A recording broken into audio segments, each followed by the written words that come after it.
everyone, I'm Michelle Lowe, author of several published novels such as The Warning, Cherished Seas, Atlantic Pyramid, children's books Post-Haunted House Tour, and the Hex Hunt series. Today I would like to share with you my latest novel, Legacy.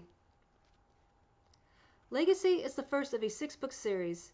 It's a rollicking adventure that takes place in the Victorian era during the rise of the Industrial Revolution.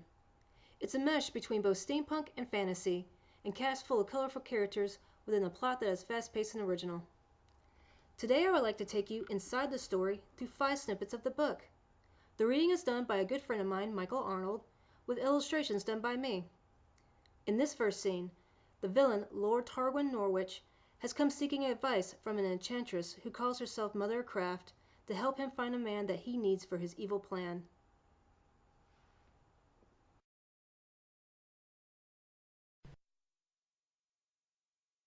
Mother of Craft's garden smelt like new life in the fresh afternoon air, gathering everything from local to exotic plants, from peas to poppies, orchids to onions, daisies to dwarf apples.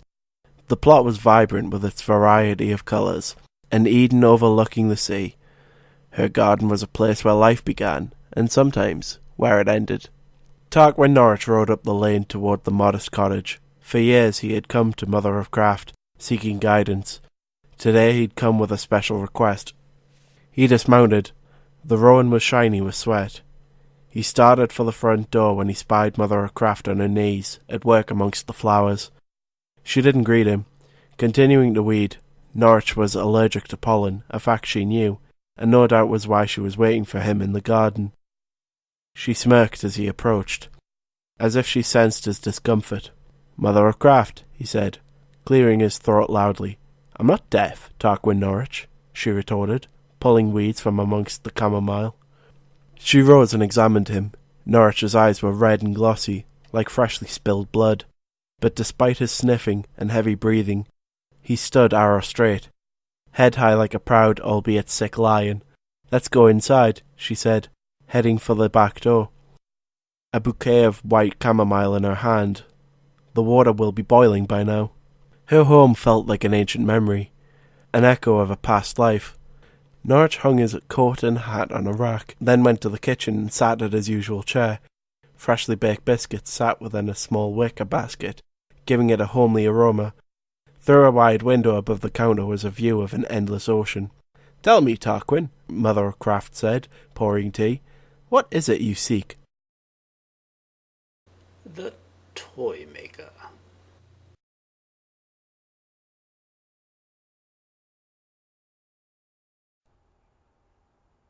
In this next scene, our protagonist, Pierce Landcross, has been captured by Tarquin's son Archie, who is bringing him across the English Channel. Fortunate for Pierce, he has very powerful allies.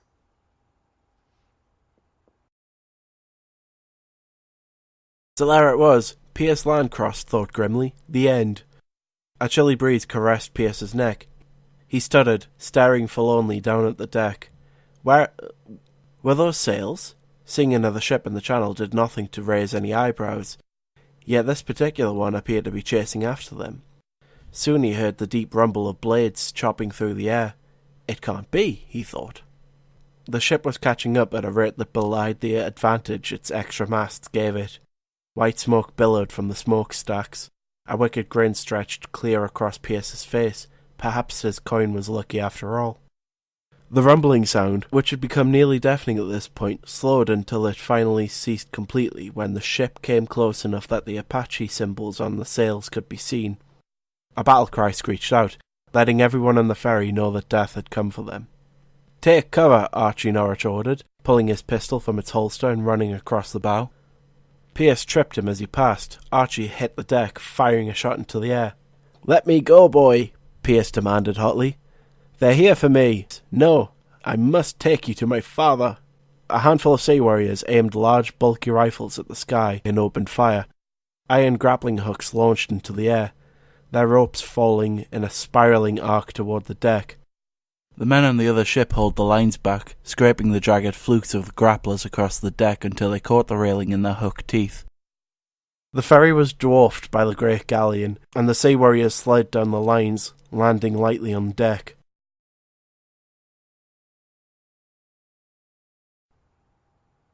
Freya Bates, before she was mother of Craft, had long ago become acquainted with the Landcross family.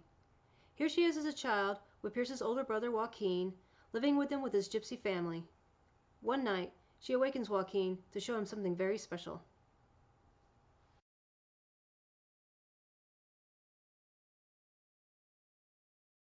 Joaquin, someone said. Wake up! Startled, he quickly sat up. Shh, Freya said. Come quickly, hurry, before they vanish. Before who vanishes? He asked, rubbing his eye.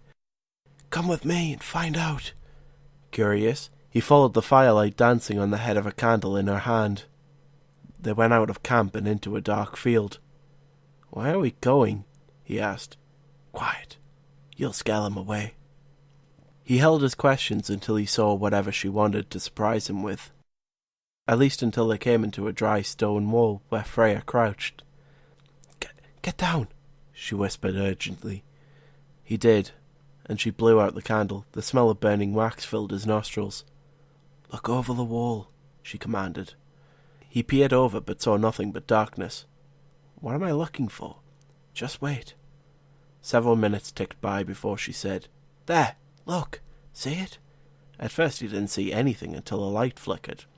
It flashed again, then appeared and stayed.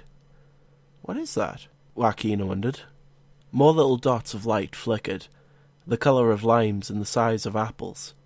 They zipped through the night and twirled around. Joaquin could have sworn he heard singing. They're fairies, Freya explained. His mouth dropped. Many more appeared, setting the wide field aglow as far as his eye could see. They're beautiful, he said no. Oh look, Freya said. This one's pretty close. To the fairy she said, Come here, come, my sweet. A glow jumped around in mid-air before it gradually drew close. That's it, come to me. The glow got a little closer, then suddenly leapt back. Aha, she demanded softly. Come here. The glow continued its approach. Unbelievable, Joaquin whispered. It's as if you're controlling it. She said nothing, only kept coaxing it along.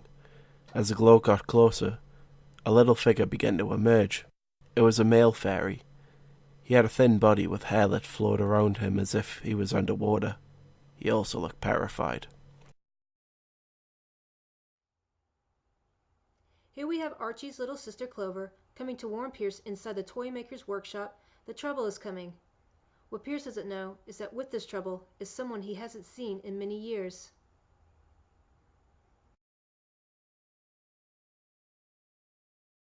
Clover burst through the door, only to meet the barrel of a gun head-on. Her already pounding heart jumped into her throat. Mr. Pierce quickly directed his gun with an annoyed sigh. Bloody hell, child, he scorned. Don't do that. Clover gulped hard and said between hasty breaths, My father and brother are here. Never had she witnessed the colour drain from someone's face so fast. Mr. Pierce peered through the window beside him.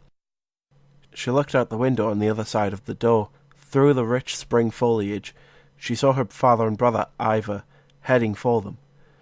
Quick, he whispered to her. Over here. She hurried over to him and went behind a series of barrels and crates. Mr. Pierce pulled one of the barrels in front of them, enclosing their hiding spot.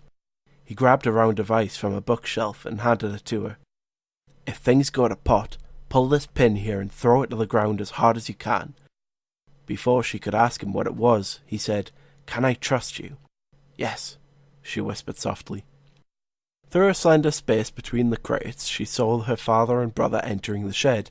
2 soldiers followed, pushing a man she had never seen before. The stranger was tall and handsome, wearing an old brown coat. His hands were shackled before him. His long dark hair reached well past his shoulders. It doesn't seem that Peachtree was here, Landcross, her father said, looking around the one-room workshop. Landcross? Clover wondered. Is he a relation to Mr. Pierce? Maybe he's in the house, the stranger said. Or he isn't home at all. I never said he'd be here. Her father stood by the work desk with his back to everyone, seemingly admiring the unfinished toys. He picked up a wooden mallet. Her father swung round the mallet, raised, and brought it down on the prisoner's head. The stranger acted quickly, guarding his head with his arms, but the mallet hit his elbow and he cried out. He doubled over, cradling his wounded arm.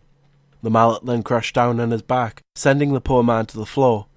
Ivor laughed maliciously, and even kicked the wretch in the stomach.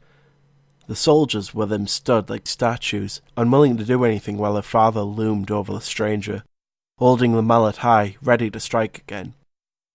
"If you can't tell me anything, then I have no further use for you." Mr. Pierce took a deep breath and rose. "Drop the hammer, chum," he shouted, pointing the gun at her father. The shackled man on the floor looked up. He appeared more surprised than anyone else in the room. "Pierce?" he said weakly. Lord Norwich lowered the mallet and said, "Ah, Pierce Landcross, is it? I expected you to be in Southampton under lock and key." "Change of plans," Mr. Pierce said through his teeth. "Now cut my brother loose, eh?" Clover knew that Mr. Pierce was in way over his head, even with a revolver. He couldn't shoot them all before someone shot him. She pulled the pin on the small device. "Don't you hear me, chum?" Mr. Pierce said. "Get your bloody boot off my—" Clover sprung up, throwing the device at Ivor's feet. A heavy noxious smoke suddenly filled the room. It was the worst thing she had ever smelled, an overpowering rotten egg stench that made her gag and her eyes water. Hot stinging tears even tasted like the smell. Yellow smoke engulfed the entire room, blinding everyone. She groped around, trying to find her way out, when someone grabbed her arm.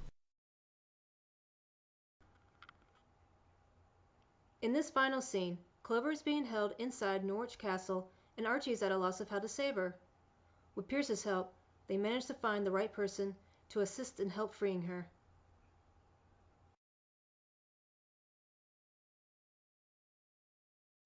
The lit torches at the gate announced the border of the castle's grounds.